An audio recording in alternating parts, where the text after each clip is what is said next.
the way I tell people is I start speaking Khmer at the same time I start speaking English.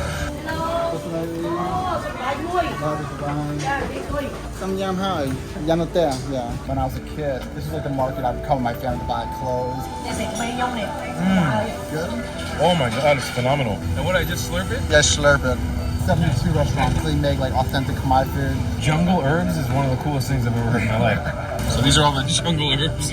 For me, I was lucky to have the best of both worlds. My videos, I'm very honest. I'm just kind of showing you what everyday life is here in Cambodia. No, I would film like dumb videos with my friends. So the passion of like filming was already in me. So I was just kind of filming so that I could use it as like kind of like a memory book and also show my friends in the US. If success happened to come, that's great. But even if I only had 100 subscribers today, I'd still be filming. What's up, friends? Welcome back to another video. I'm here in Phnom Penh, Cambodia. I've got a super interesting story for you guys today. I want to introduce you guys to my new friend. This is Patrick. Hey, what's up, guys? How you doing, man? Do you go by Cambo or Patrick? But my channel name is CamboVlogs. CamboVlogs. Yeah. I found his channel a little while ago and saw him speaking fluent Khmer. Is it Khmer or Khmer? Khmer, yeah. Khmer. I was like, what is this white boy doing speaking the local language?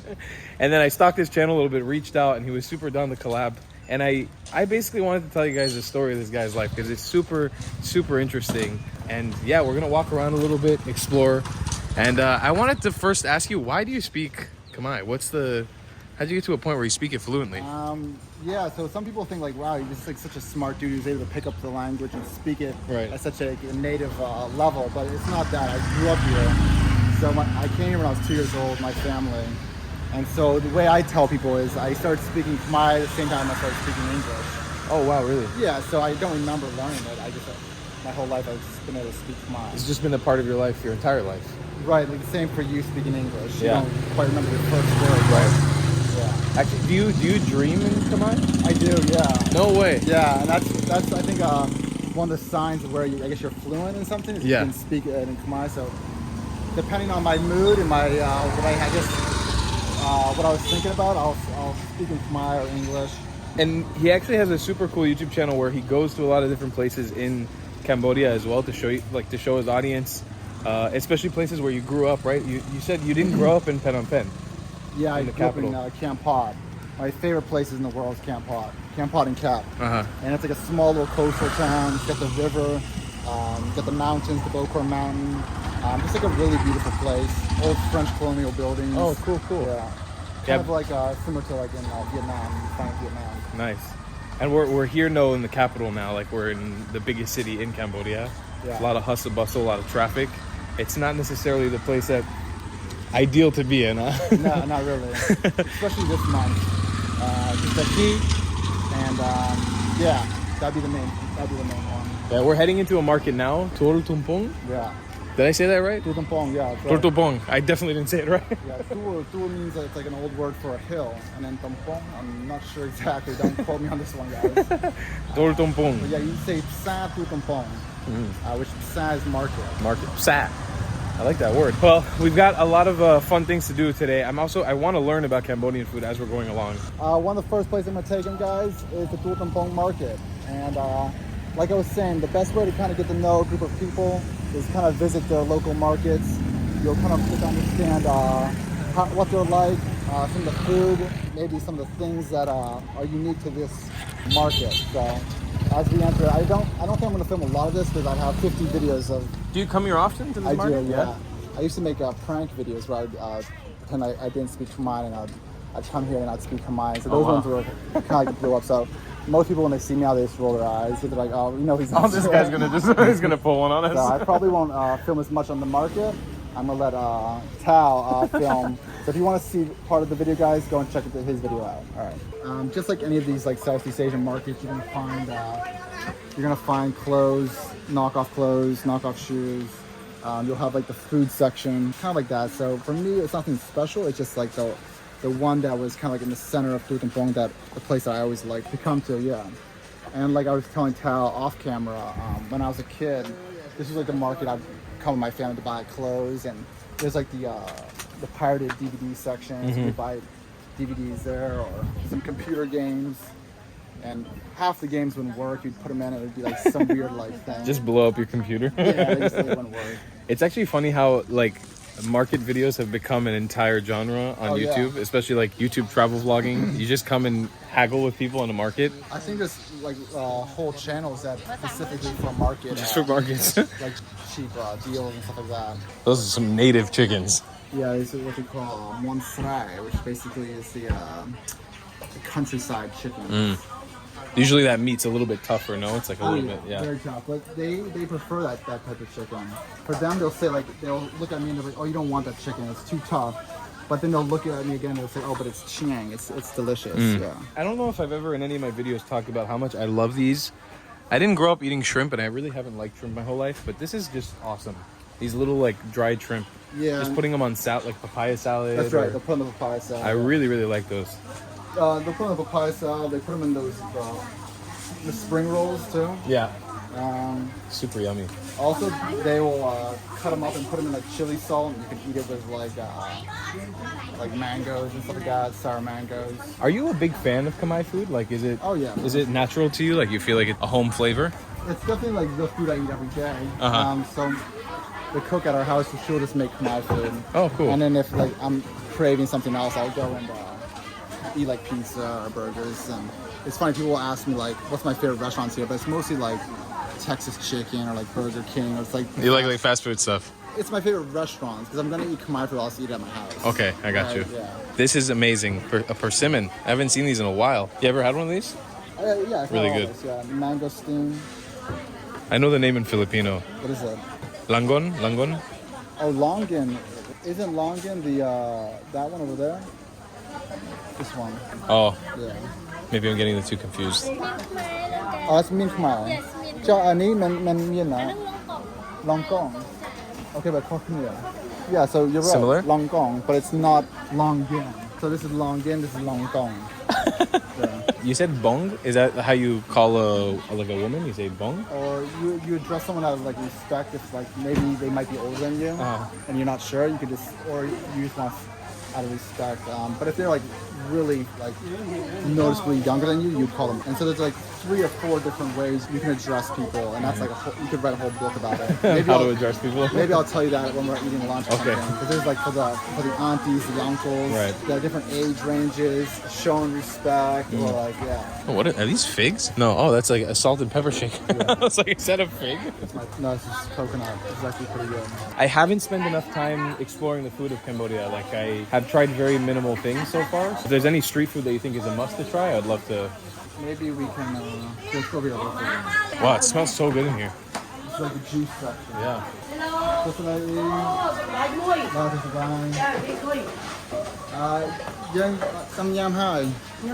This is my juice lady. Yeah. You want juice or are you okay? Yeah, I'll have some juice. Do you have juice from this one, the guayabana, the sour sop? Can I have one juice? You want one? Christine, I'm very handsome now. It's funny, my younger brother, he used to come here and she'd just give him like free juice every day. Really? She loved my little brother. So this is your juice lady. You know her well. I guess, yeah, I don't always see her, but when she does see me, she's, showers me with compliments. So I have to buy something. So basically, she's figured out how to get money. She's just guilt tripping you into buying juice.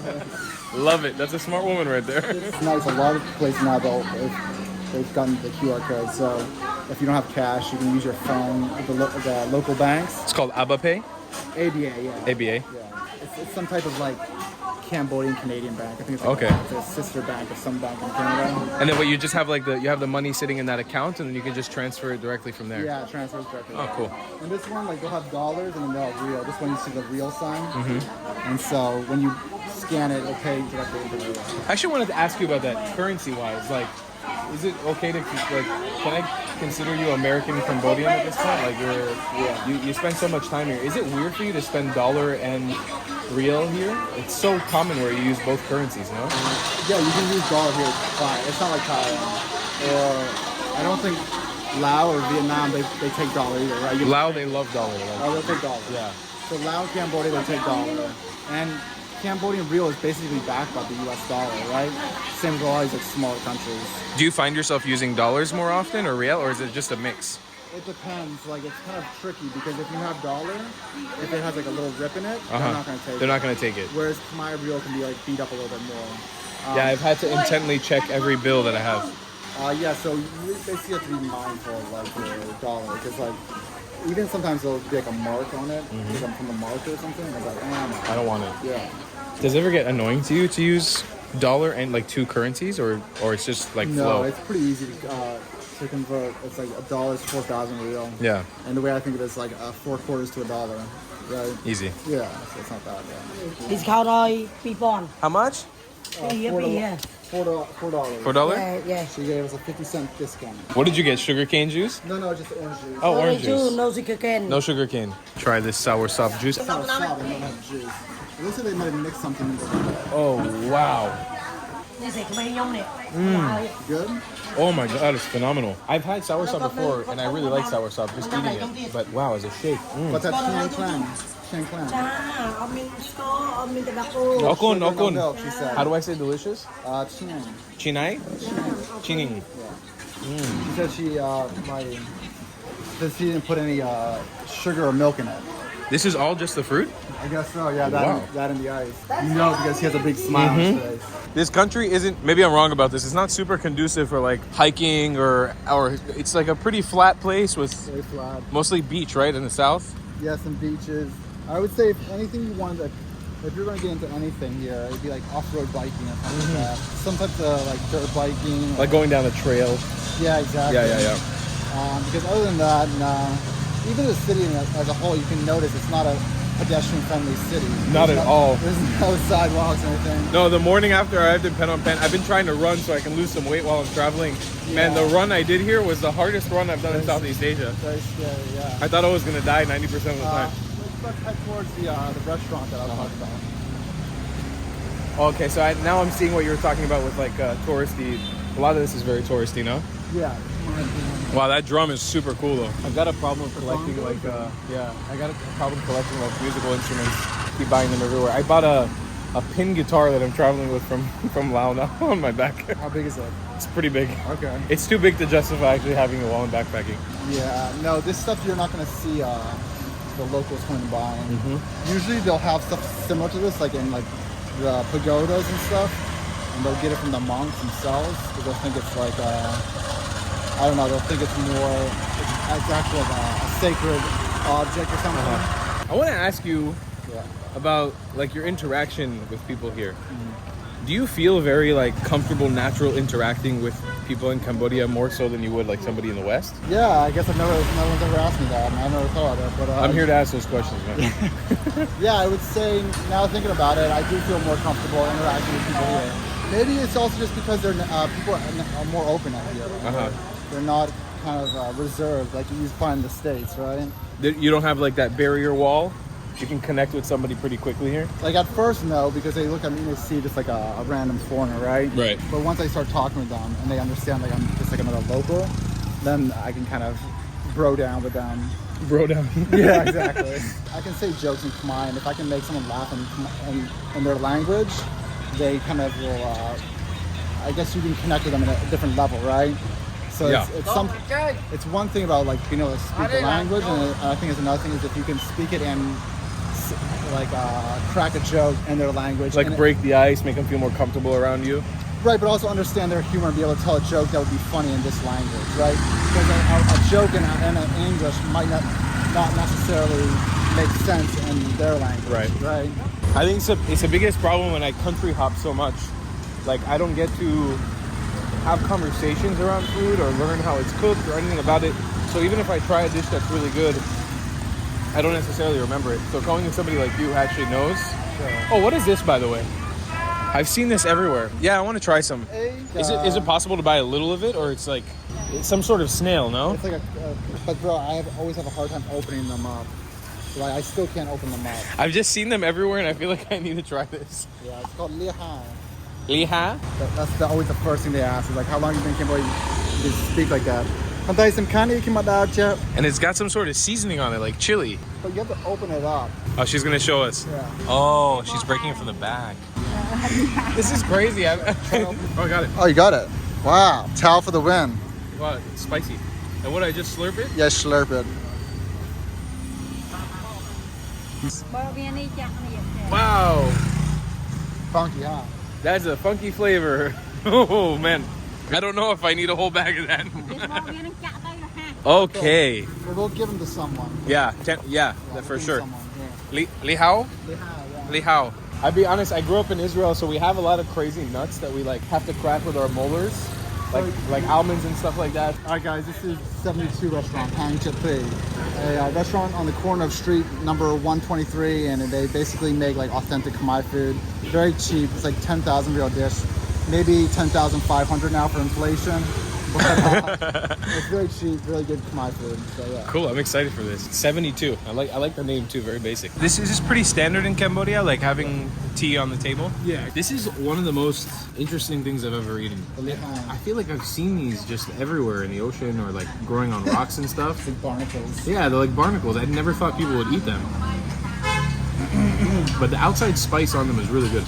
So I'm assuming like in Cambodia, it's pretty similar as the rest of Asia. Like rice is commonplace with almost every meal. White rice. A bed of rice, and then with the soup, like so. I'll show you how I eat it. Okay. It's not like in the U.S. Usually you get like a soup. It's like a bowl for yourself, and then you eat that bowl of soup, right? Here, it's like usually the bowl of soup is like a community dish, right? So it's like you share it with the table. You'll maybe put some in a smaller soup dish, or you'll just go in and put some on your rice, eat it that way. What kind of soup is it? It's like a beef soup with some like jungle herbs. Jungle herbs is one of the coolest things I've ever heard in my life. Sounds like the name of a band. Jungle herbs. Jungle herbs. Yeah. So yeah, some jungle herbs. Maybe I'm trying to think if they have. Sometimes they'll put like the round eggplants in it. Okay. The little small ones. Yeah, small one. It's just like a very rich, hearty soup. This is a soup that you find yourself eating at home, like the person. No, it's weird. I don't really eat it a lot at home. No? Whenever I go out, I'll I do like this a lot in Cambodia. I see a lot of times they just give you like a bowl of rice. Yeah. Yeah, serve yourself. Yeah, like a big pot of rice. Like, go take it. And with this one, a lot of people will just like use this as like a sauce. Soy sauce there. That's soy sauce. Yeah. So a little bit of soy sauce, garlic, and chilies. Add some more flavor, even though this thing bursts in flavor. Oh, this kind of looks curry-like. Kind of get like a little taste of the curry in there. Yeah, maybe. Put some rice on your dish. Oh, thanks, man.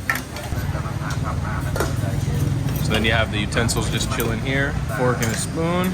So you just take it. Yeah, just dig in and put it on your rice. So these are all the jungle herbs. Yeah. jungle herbs. I think some of it I can say. This is watergrass. There might be some like cilantro in there. And the rest, yeah, I'm sure. Try to get some of this soup. It does look less curry-like now that I'm. So what were you saying was the name of this again? Sumlam chukru. Sumlam chukru. The word for soup, machu is like the name of some like the stuff that makes it sour. Whoa. Which would be like tamarind or the tamarind that they put in there. Oh my god, that is good. Dude, that is, wow. It's just like the name for all the miscellaneous herbs that they put in with it. Oh my, and that beef is so tender. And then this you would just throw it on? The way I do is like this. If I want a little chili on my rice or a little dash chili, I'll put like that. Okay. And then if I want like that specific bite to be spicy, right? I got you. You temper it per bite.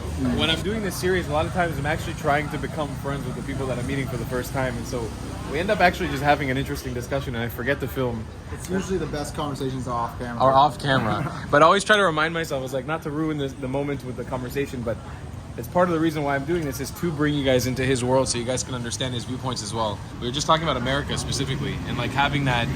I mean, I can't relate to it in the Southeast Asian way, but being Israeli-American, I have that sort of dual nationality perspective where I'm sort of like tied into America and Israel simultaneously. But like, yeah, for you, like you were saying, you grew up in a small town here, a small town there. Yeah. For me, I was lucky to have both, like the best of both worlds, right? Like for 1 year, I'd be here in Cambodia, in Kampot. And if you guys know Kampot, you know it's like a really beautiful town. And then I'd go back to the US, and then when I grew up, I had like part of my childhood in the US. in Camden, Maine. It was also nice, you know. So I guess I was never really a city boy, right? I was always always wanted to be outside of the city in these like smaller towns. And yeah, I think it's something that, you know, I never took for granted, and I kind of consider myself lucky to have. Yeah. Did you ever, like, going back to Maine, like when you had your group of friends that were from there, like your American group of friends, would you tell them about the experiences you'd have in Cambodia? I brought 2 of them here. You brought 2 of them 2 here. of them live here full time now. Yeah. Look at you! Wow. Yeah. So you converted the crowd, man. Yeah, man. Like every time, it's also like Cambodia is a very like slippery slope. It's like not in a bad way. I don't want to say that in a bad way. It's like when you get here, you just fall in love with Cambodia. And it's also very easy to fall in love with Cambodia, and it's very easy to live in Cambodia. So I remember, like, as a kid, I'd be hanging out with my friends in the US, and I'd be always telling them stories about Cambodia and stuff like that. And so when I finally was, like, making the move back, I had to find at least a few of my friends that wanted to at least come and visit. But when they visit, they're like, oh, I gotta stay here. You know, they're here, they have businesses, they have girlfriends. Wow. Yeah. This happened as you guys got older, or this was even when you guys were younger?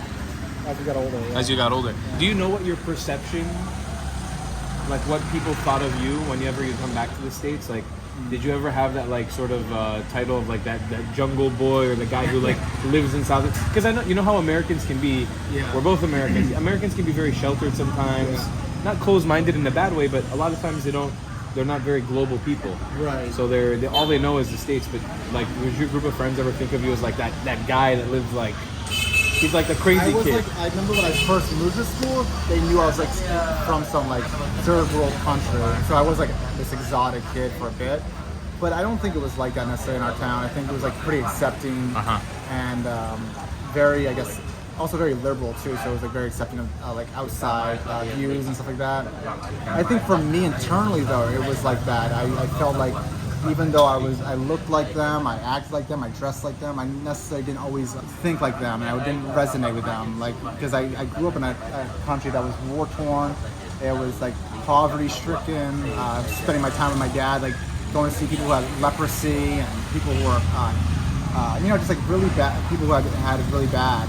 And then going to this town, you know, everyone's family has 2 cars, and they're going on vacations in Europe and stuff, so it was weird because it was like, okay, I go to the US and I didn't necessarily fit in with them.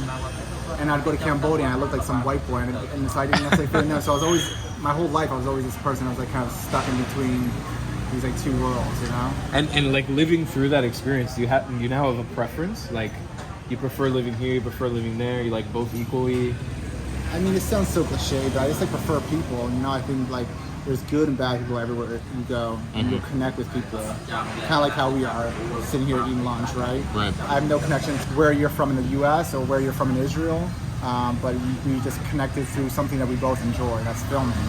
So I would just say that, yeah, I kind of was able to connect with people and not necessarily the place that we were in. It's not location dependent at all. Yeah. And what about like people, like Khmer people or Cambodian people in the United States? How do they react when they see you?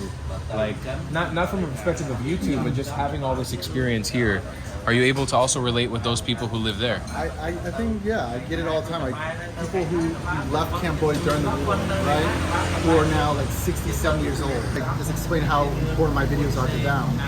Because I'm just walking and showing them the daily life. And so for these Khmer in the US, who really have never been back to their own country, right?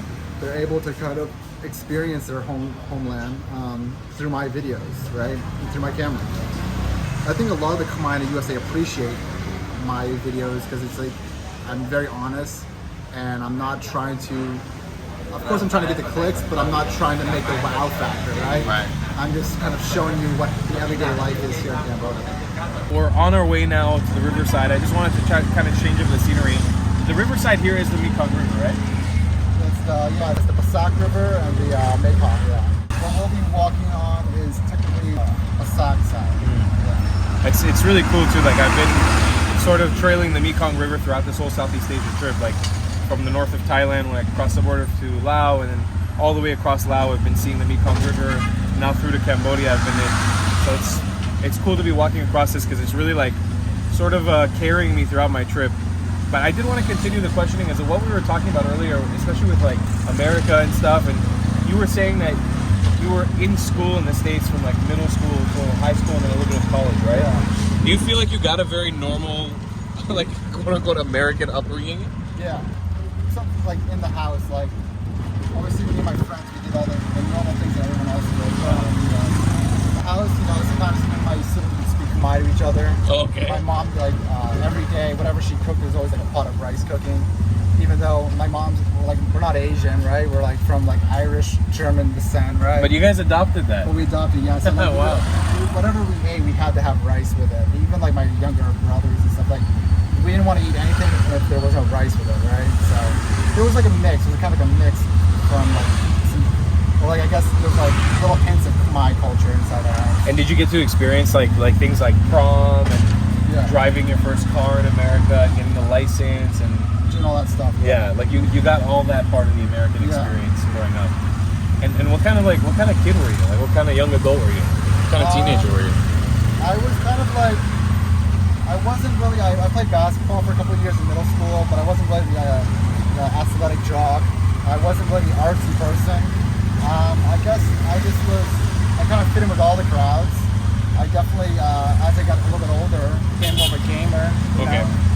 Gaming a lot. Were you very like outgoing or performative, like to something that would relate to eventually becoming a vlogger, like becoming a YouTuber? No, I would film like dumb videos with my friends, like us getting into shenanigans and stuff like that. I like, we'd go to parties and stuff, but usually like when me and my friends discovered what alcohol and stuff was, we started filming videos like that, and yeah, so I guess I was like a troublemaker, but not so much like to the point where I got in trouble with the law and stuff like that, right? So yeah, I don't know if it was like because I didn't feel like I fit in with any group of people, right?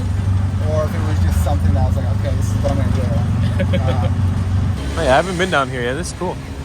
All these flowers that are being sold, this is a religious thing, right? It's for... Yeah, right up there is a little monument that they use for Snail Streetfood. Is like there's one holy day out of the week, and that day you can use to, I guess, praise the God. I'm not really sure. I'm not Buddhist literate, but that's why I know it's called Snail Streetfood. And so for these flowers and stuff, they'll buy them, and then they'll walk over to that spot over there. Get some incense. Here, let's walk over here. Yeah. Get some incense, and then, my wife does it once in a while. It's a Buddhist thing, though, right? That's It's right, a Buddhist tradition. Yeah. So it's a nice spot, but it's like it's gonna be like the new Phnom Penh. Where This part. That side. Oh, okay. A lot of development going on. Oh, is this the crickets you were talking about? Yeah, but they don't look as chiang as the cricket lady near Poung. I would have brought you to the cricket lady. Cricket lady? The cricket lady in Poung, but she doesn't start till it's like 4 or 5. There's a shake lady and a cricket lady, huh? Oh yeah. It's a joke with my subscribers. I'm really good with the aunties here. So like E is like a word for auntie. E. Yeah, I think it's the same word in China too, right? E, I have no idea. Anyways, I'm really good with the aunties here. So I got the cricket lady, the cricket auntie, the shake auntie. I got my fake Converse shoe auntie. You got aunties for days, I baby. got my fake Rolex auntie. How did this become something that you do? You have over 100,000 subscribers on your channel. Yeah. Being a YouTuber with over 100,000 subscribers, I know how much work that takes.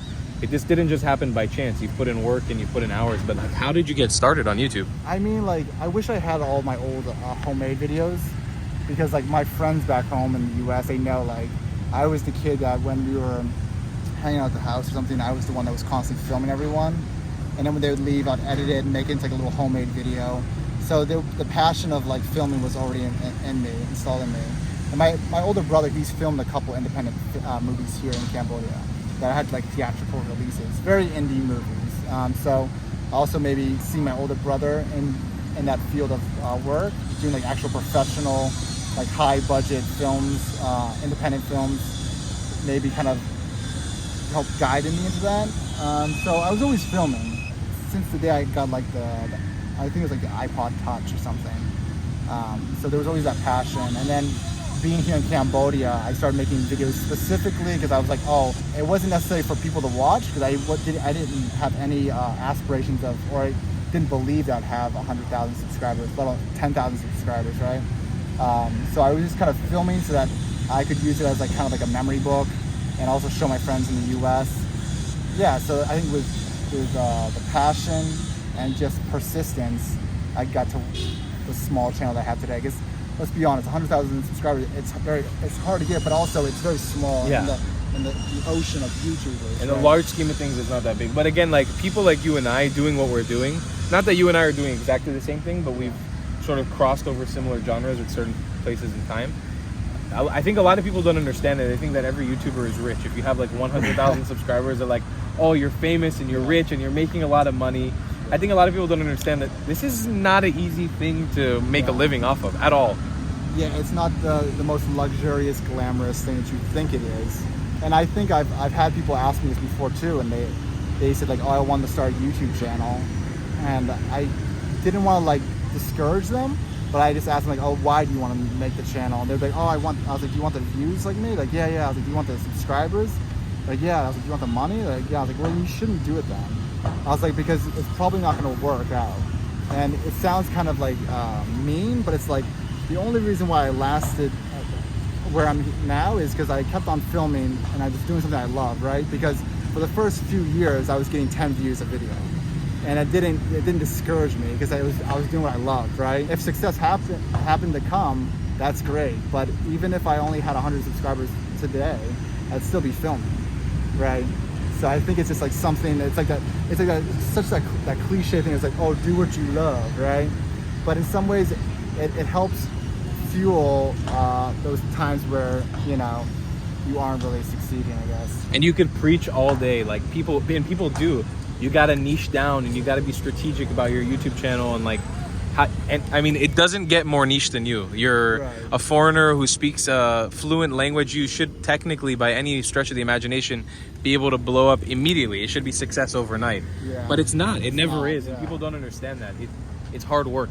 Yeah, it is. And I appreciate when I look at a channel like yours and hearing your story, also knowing about your past and like the videos that you've put out, some videos that aren't there anymore. It's like, this was hard work. It wasn't an easy feat to get to 100,000 subscribers, and you're still grinding no matter what. You're still doing it. I remember when I was first starting out, I always thought the idea of having 5,000, even having 1,000 subscribers was like a big dream. It was like, I can't wait for that day to come, like if it ever does, that dream. And then you get to a point in time where you are getting 1,000 subscribers a day or 5,000 subscribers a day, and that number just starts becoming kind of mute. When you get 100 subscribers or 100 views on that video, when you didn't expect it, that same feeling now is the same feeling that when you get like 10,000 views, 50,000 views, right? And I feel like YouTubers like us, we have a problem, we have a disease in the sense where it's never enough. And that's one of the biggest problems with being a YouTuber is like you get to a point where you want more and you want more, and you never really are content with this. Like you can get to 50,000 subscribers, and when you were at 1,000 subscribers, you're like, I can't believe I'll even get to 10,000 subscribers. Right. And look at you sitting at 100,000, and you still want more. You're still hungry for it. Man, I can't believe I'm not at 200. Like wow. Yeah. Like me, and I can't believe I'm still at 200,000 subscribers after almost 10 years of doing this. But it is what it is, I think the magic of it is that we don't take time as YouTubers a lot of times to imagine. I mean, this discussion has gone off the rails now compared to what I wanted to interview about, but it's interesting discussion, especially if anybody watches you and is inspired by you as well. Yeah. But like, I feel like we don't visualize enough what 11,000 views on a YouTube video is. Yeah. Like imagine 11,000 people face to face with you, talking to them. That's huge. That's massive. I think, you can just ground yourself sometimes and give yourself a reality check and, ask yourself, I guess, that same exact question to yourself, and then you kind of appreciate again. You kind of, okay, I appreciate where I'm at, and then, Well, with all of that being said, what does the future go for you? Like, I know you haven't given us so much information about like your family, but I know you have like a wife and a kid, and they're in the vlogs as well. Yeah. But like, where is the future of CamboVlogs? Where does it go? As a channel, if people are following my channel, they know that at the end of this year, I'm going to go back to the US for a bit. Mm-hmm. What does a bit mean? Like for a period of time? Like a long... Yeah, to get like some paperwork done for my wife. Okay. Because my child has citizenship by birth. For her to travel in and out freely, right? Right. Because it's kind of obnoxious that if we didn't do this, then every time she went to US, she would have to apply for some type of tourist visa. Like a green card or something like that? Well, that's what we're getting. We're trying to give her, right? This way, she can travel in and out. So that being said, I have to go back to the US a little bit. My filming, no, of course, like, like I was telling you a second ago, like even before Cambodia, I was filming videos, right? Cambodia was just like a great place for me to create this like massive amount of content, right? Kind of build myself, but I will always be filming, whether I'm in Cambodia or not. So, you know, we'll see. Maybe when I'm in the US, I can visit a bunch of the Khmer communities, a complete 180, right?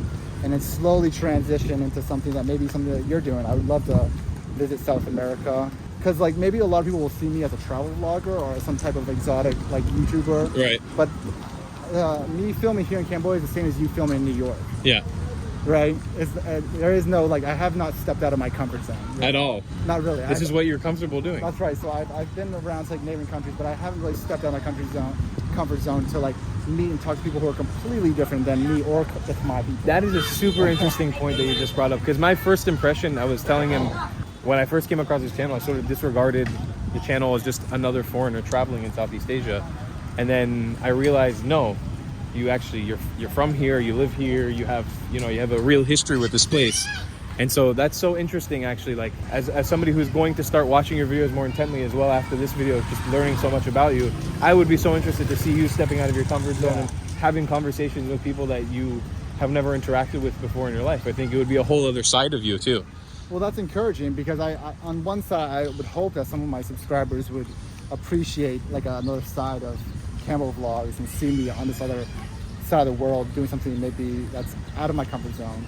But then there's the other side where I'm thinking like people are like, oh, once I'm out of Cambodia, that interest has dropped, boom. Which I think a lot will happen. I think a lot of people are here because I've been able to show them what Cambodia is like and what their home is like, and that's okay. And like I've mentioned in my previous videos, if you guys so happen to want to continue following me in my journey, so be it. And if journey with me ends with Cambodia, then it's been a nice ride. Is this like the source? Is this where people buy? No, this is crazy, yeah. I've never seen this yet. Whoa. Yeah, cool. What is the smell here? It smells amazing. It's a sugarcane.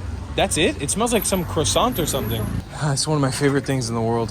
Ooh, I always love that crunch. It's the most satisfying thing in the world. ASMR stuff. Yeah. It's all that sweet sugarcane just trickling down. All cool.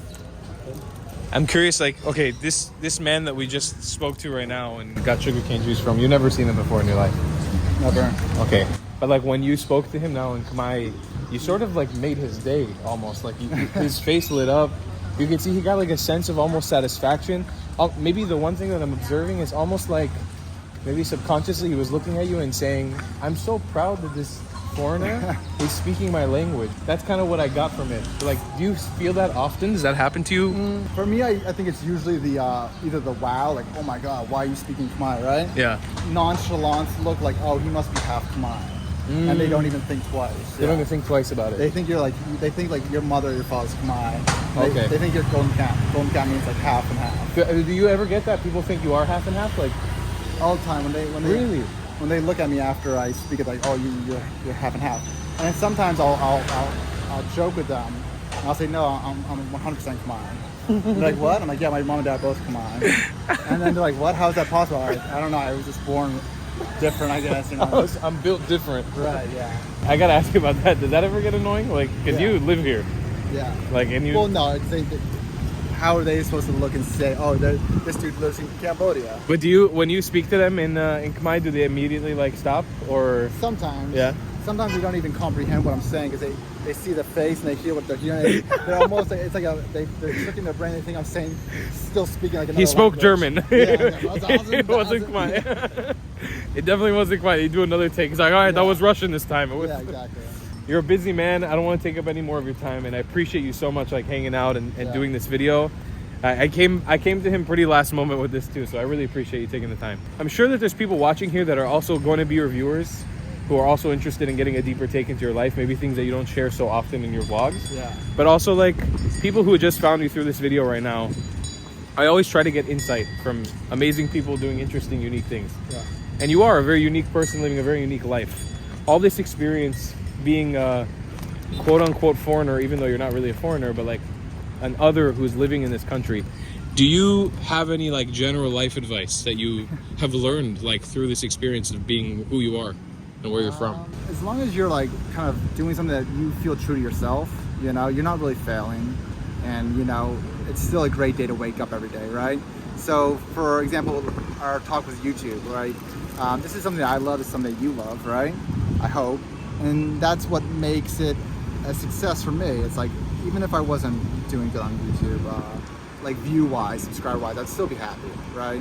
And that, and just having an open mind to maybe people who are from a different country or culture, and kind of seeing that, you know, we all have some type of uniqueness that makes us different, but also we're kind of all like, we're all similar, right? Like, what I've noticed is like, everyone likes a dirty joke. Everyone likes a nice cold beer, right? Everyone likes to kind of go out and hang with the boys and stuff like that. So I would say that, yeah, that would be my advice, is just kind of be accepting and just kind of do what you love, yeah. It's amazing. And Super cliche. it's super cliche, but in a good way, you know? It's like, this is, if that's what living in Cambodia has taught you, then that's what it is. You know, that's the lesson you've garnered from it. Yeah. And I think through all the people that we're filming this amazing series across Southeast Asia with, at the end of the day, maybe even making a compilation of everyone's life advice together, or just seeing what lesson is sort of the core lesson that everybody shares, will be amazing. Because this region of the world is incredible. Sure. And it's full of controversy and good things and bad things and life lessons and incredible sights. And I think every country has its own sort of thing to offer. All that being said, also what I just said was very cheesy and cliche. I want to leave down a link in the description to his channel, CamboVlogs. One of the coolest people I've met on this trip. Super, super cool. I appreciate super it. unique story. Go follow, go subscribe, check him out. And hopefully next time I come to Cambodia, we can do something maybe outside of Phnom Penh. Yeah, you're something always cool. welcome, yeah. Let's go on an adventure or something. Take a cab, Yeah. take it to the jungle, yeah. Anyways, I love you guys. Long time. Thanks for watching. I'll see you guys in the next one. Goodbye, clads.